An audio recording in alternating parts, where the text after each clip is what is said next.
Only one more hurdle, but a giant one. The CSST debrief, where the crew are told how they've done. Did they pass or fail?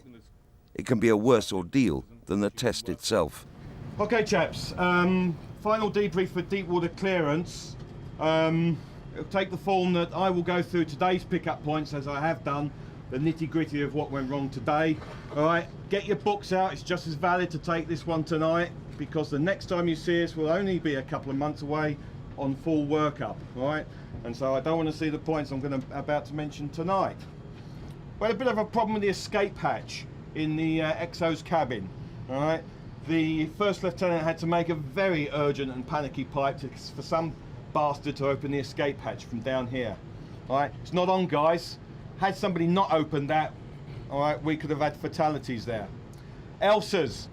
No one evacuating from DCHQ this morning used an ELSA.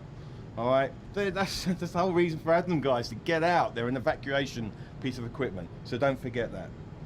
You've got good potential, guys. All right, you'll next see me in about 2 months' time, when I'll come back and give you some more shit, all right? And we'll build that shit up faster, and we'll have a lot more fun, okay? I look forward to it. We sailed from Rosyth on the 29th of May, when we had the biggest red L plate on the side of the fin you ever did see. I would suggest to you now that we now have a green one.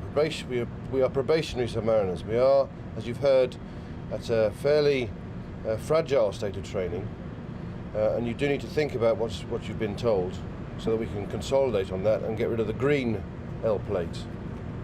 You have worked together. I do detect, as I knew I would, real teamwork and esprit de corps in this ship's company, and that you should be especially proud of. Well done. I'm so pleased with you that I'm going to take some time off now. I'm getting off tomorrow morning, principally because the XO has been dripping like a leaky tap about not getting a chance to do anything except change standing orders and write daily orders and all the rest of it.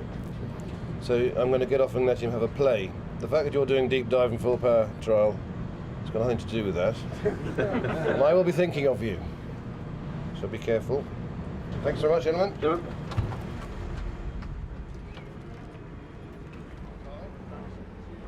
Behind the smile and the jokes, Commander Humphreys is facing different pressures from home that the rest of the crew know nothing about.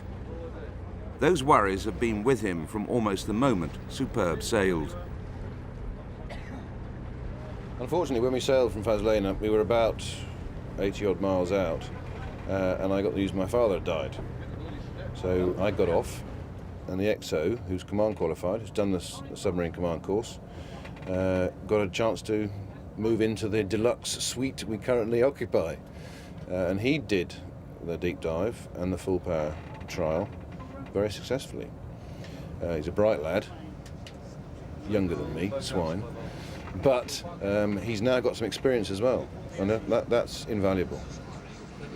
Superb has dived since her massive refit, but none has been like this one. Comms of the aircraft telling him that we're going deep in the next 2 to 3 minutes, and then we'll be on our way down to 205 metres. That's all. In command will be Executive Officer Ian Breckenridge. We've tested everything in refit, and we pressure test all hull valves and other equipment. And the final test, of course, is to take the submarine down to deep diving depth for the sort of the real test. We do it in stages. So we went to sort of one depth, did a load of tests there, down to another depth, and then finally down to deep diving depth. We've basically opened up all these hatches here because we're expecting the fittings and the pressure hull to be squeezed up at depth, and the last thing we want is to have doors and cupboards jammed shut. The pressure on the outside hull is enormous, equal to the pressure on the crew itself. But they have to trust that the designers and builders knew what they were doing. When they say Superb can go so deep, then it must be tested to that depth. Minor leaks can be dealt with. Major ones could be catastrophic. Do you have to play Who Wants to Live Forever while we're doing a deep dive? How deep she will go is classified, but it will be deep. Very, very deep.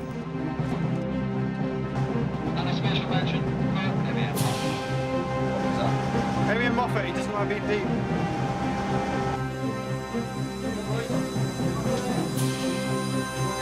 Oh, the ball seems clear, but that's a steady drip. Behind the nervous banter, every crewman is straining for the sounds and signs that mean something could be wrong. These are tense minutes for even experienced submariners like Reggie Perrin. I think most people on here had been down to deep diving test pressure before, but it's always nice to rely on the equipment, especially the first one after all those years in refit. I must admit it was a bit hairy at times, and a few bulkheads were bending, the wood was cracking throughout the submarine, quite a few of that's had to be replaced. A few tiles come up in the galley and the heads and the bathrooms. But other from that, it was just really cosmetic damage with inside, nothing major, nothing that you wouldn't expect anyway from a deep dive. But it was successful, and we've got confidence now in our equipment. We know it works down deep. Back on Superb, it's not only the skipper who's having to deal with bad news. Coxswain Paul Kennel has had to leave Superb to make the long journey from Faslane back to his home in Gosport. His wife Michelle needs him badly after a traumatic experience. It also gives him time to spend with his children, a much-needed break from the family on the boat to see his family at home. Part of it spent, where else, at the Submarine Museum. Rachel? Rachel, Dad was on this It's a model one. of one Dad used to be on years ago. It was Resolution, and they got rid of those ones. You see the missile hatches there, look. Used to be 16. Yeah. And the conning tower with the men in the bridge, look. She went out to park the car one night and left the door ajar, and some chap decided coming through the door, take her handbag and run down the road, and she just caught sight of him and ran after him as best she could, but did her backing in the process of it. So that took about, well, it's still ongoing now. She's still getting physiotherapy, and it's brought out that there might be a few other problems wrong with her as well that she's got. So it's been sort of ongoing for the last year now, unfortunately. I had to deal with cancelling the chequebook and all the cards and everything like that. And then the police came and had to go to Gosport Police Station, make a statement and everything. And Paul didn't know anything about that till he'd come home then. That had all been done by the time he'd come home. That's what he used to use for talking. So there'd be somebody sat here, and whoever he wanted to talk to, he would move a button down. Michelle's been married to me now for quite a while, and she's got used to being the Navy wife. She kept quiet to me, really, as to how bad it had got. I didn't think it was that serious to get family services involved to tell him, because he'd only worry anyway. There's no point worrying him if he can't do anything about it. All right, I want to steer it, and then you've got to go back and forward to keep on depth, look. Oh, we're going down now. Don't do that. Going down. It was during the sea trial stage that I rang home on the Saturday and could tell things weren't as they should be. You know, she was suffering a lot more than she was telling me. And her mother come down to see her on the Sunday and said, right, that's it. You know, I'm going to put you to bed and get a doctor in. And they rang me up, and the doctor confined her to bed for 4 days, and they got me off the boat for the month. Where are they going to build the tower, look? I've never had to get to the stage where I couldn't cope on my own. And the fact that I really needed him here was very unusual for me, because I've always been able to, my family don't live far and things like that, so they've always been on hand to help me. But this time I just couldn't manage on my own. I mean, I could hardly walk, or I'd slip my disc. So for him to be here was good, really, and not only helped me but the children as well. So You want something? You see the Victory? Paul will have to make the difficult choice soon on whether to leave the Navy or not. Back on Superb, there's a sense of a job well done. The deep dive went well, and John Humphreys is back in command. Next is a sail to Den Helder in Holland. The crossing takes Superb into the busiest sea lanes in the world. She might be powerful and deadly underwater, but Superb on the surface is a small object on a big sea and dwarfed by merchant vessels. Vigilance is the key word. We're presently navigating our way up the English Channel, which is one of the most busiest shipping routes in the world, if not the most busiest shipping route in the world, with the amount of traffic that's going through it. So we've got to be pretty accurate. Well, accurate, there's no pretty about it, you've got to be accurate all the way through. I've just had a look at the radar screen before we came on, and we have got other vessels all around us at the moment. Us being the fastest one, we're slowly overtaking them all. We can't do any sudden movements because they'll be watching us and we're watching them all the time, so we've got everything just right. At the moment, touch wood, everything's going okay. 100, 200. Keith Asprey is, at the moment, the most popular man on board, but he's not popular at home with his missus. Thank you. Thanks, Sam. Bye. Bye. 300, 310, 320. I'll keep, I trust you anyway. Keith's job is to give out the subbies for the traditional run ashore, a few wets in the Dutch bars. But wife Sherry is missing him and finding things hard. I think I take it out on the girls at work sometimes as well. And I get my bossy head on and I feel a bit of stress sort of thing. But I think they're quite good because they can sort of like sense that I might be that, feeling that sort of like little bit way out, and they sort of like just leave me alone and let me get on with it. I think you just get right to the end of it and you just think you just had enough. You just like can't take any more of being on your own. You get fed up with it. You get angry with them for actually putting you in this situation. Who's next? We are no longer on sea trials. We are here as of right. The boat works, it works well. As a ship's company, we are working well. Complacency is something the skipper will not tolerate. The crew have done well and deserve a few days in a foreign port, but they're there to represent the Royal Navy and the country, and they mustn't be let down. But one of the points of me speaking to you now is to ask you to continue with that level of commitment, because we've got a long way to go. Reggie Perrin is fed up that he's missed his son's second birthday, but he's navigating as Superb approaches Den Helder, where she'll be under the watchful eyes of foreign navies. He hasn't got much time to think about home and children. Just working out now what speed he's been doing over the last hour, because we've obviously got to be where we're going at a certain time. We don't want to fall behind or get too far ahead. So the officer watching can adjust his speed as we get nearer to our destination.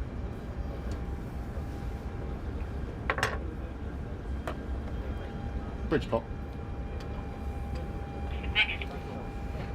Fix on 2 minutes old using GPS puts you on track and safe. Speed made good over the last hour, 13.1 knots.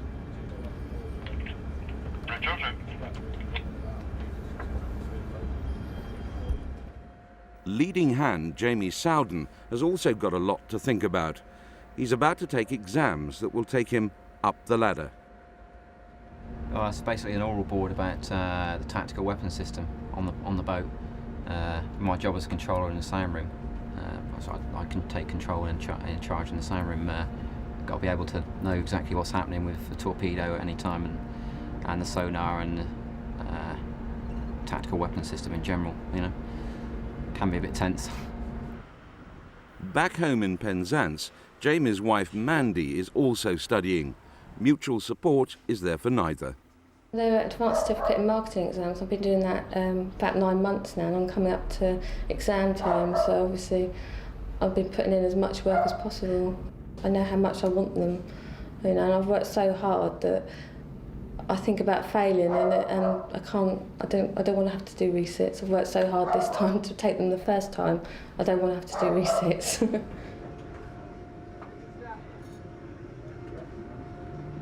Jamie's examination is tough, but if he passes, it will take him, at the age of 27, closer to becoming a petty officer. Working with the tactical weapons systems, he has to have, amongst other things, a thorough working knowledge of the information that's needed to fire a torpedo from the bomb shop. He has to coordinate all the information, so his is a vital role. Is there an embedded terminal in there? Yeah, yes. 2 embedded terminals in smokes. Mandy wants Jamie to succeed, but she also knows that a pass could be a double-edged sword. His commitment to stay in the Navy will be reinforced with all its attendant disruptions to home life. It'll make it harder for her. The important bits were fine, you buffed, I was quite happy with that. And I would say you've got the 65-70% knowledge now. It's a gruelling hour, but Jamie passes. Okay? Yeah. Well, that's fine, it's a good pass, quite happy. All right, thanks. All right. Well done. Good stuff. So another one complete. Hurrah! All right, you can relax for a couple of hours. We can get out now. Okay, come on. You want to rack out? Okay, 14th, 19th of October, we're going to be visiting Den Helder. Den Helder's in the Netherlands. We're at the top here. Amsterdam's down there. It's about 60 minutes away on the train. 2 trains every hour, 25 minutes, 55 minutes past the hour. Okay. Den Helder itself is not unlike Gosport. Yeah, so no, it's not. It's actually quite good. They're quite tolerant of matelots because they're very used to them, unlike Gosport, and they have a lot of very reasonable clubs. A lot of you will decide instead of staying in Den Helder, you want to go to Amsterdam instead, and we've got some information on that which we'll give to you during the course of this brief. The run ashore is a time to unwind after the strains of deep water clearance. It will be fun, but more of the crew than you would think say they would prefer to be at home with their families. The Dutch pilot and tugs safely manoeuvre Super B alongside. The visit is not just a 3-day jolly, it's a flag-waving exercise to show Britain's continued support of NATO and its aims. Submariners around the world are a breed apart, and when together, the talk is submarines. Den Helder has close links with Superb's home port. The name of the bar says it all. It doesn't start getting interesting till about 10, 11 o'clock. But submarines are certainly not the topic of conversation elsewhere. Hundreds of miles away, another group is meeting for a drink and a chat. Their talk is about their husbands. But I think once you find that he's been home for a certain amount of time, you will get back into the normal way of things, won't you? Yeah, but I think and after a while you'll forget he's never been there. I think it's going to take time. Oh, definitely. I don't think you can rush back into it because you've been living single lives, haven't you? That's right. And you have to get used to each other again. So we actually sort of try to move forward. Station area, that last time I was there, that's all I meant to. Come out of the station, right? There's a tram number 20 that you get from just outside the station. It takes you right around Amsterdam. Go down the steps, if I remember rightly. Yeah, under the road, and up again. There's the tram stop there. They leave things around all the time, sort of like lying around, and you're forever going around. Get away with it in me because he knows what I'm like. Well, maybe I'm a bit soft then. Cups by the sink when you've got a dishwasher. Oh, no, little things like that, and you think, well, just, before you just used to put it in, why not now? And yeah, I don't know. Or maybe I don't know whether maybe that's just us then, because we've been used to, I don't know, we've been used to sort of like doing things our own way sort of thing, and then they come in and there's more of a mess, isn't there? He keeps fixing these chairs and his stereo. Well, I have a dabble here and there. Oh, there you go, see? Operator maintainer. Yeah. No problem. 4 o'clock when certain bars are closed, other ones are going open. There are bars open at 4 o'clock in the morning. Smelly old clothes. And the submarine smell wafts in through the door. But it just stays. You can wash them, you can shower them, you can scrub them, whatever, but it's just there in their paws and their hair and their clothes. But it's just something you just get used to, I suppose, don't you? At one stage when I was in sea training, I came up with the idea that we should have an international submarine party. The aim of the game is to get submarine representatives at a junior level together in a big hotel somewhere, put security guards around the outside, lock them in with all the standard submarine games that we play, uckers, card games and all the rest of it, and we would have a whale of a time because we all have the same sense of humour. Most of them, thankfully, speak good English because my Dutch is absolutely terrible. It is. And it would be one hell of a party. Unfortunately, of course, it'll never happen because it'll be much too politically sensitive, and the hotel will be destroyed in the process. After 3 days of letting off steam and some diplomacy in Holland, a Navy decision that, on the face of it, seems harsh.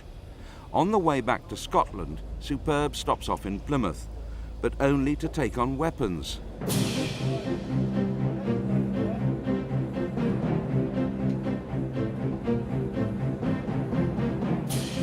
Because of time and predicted bad weather, there is no opportunity for any of the locally based crew to see their families.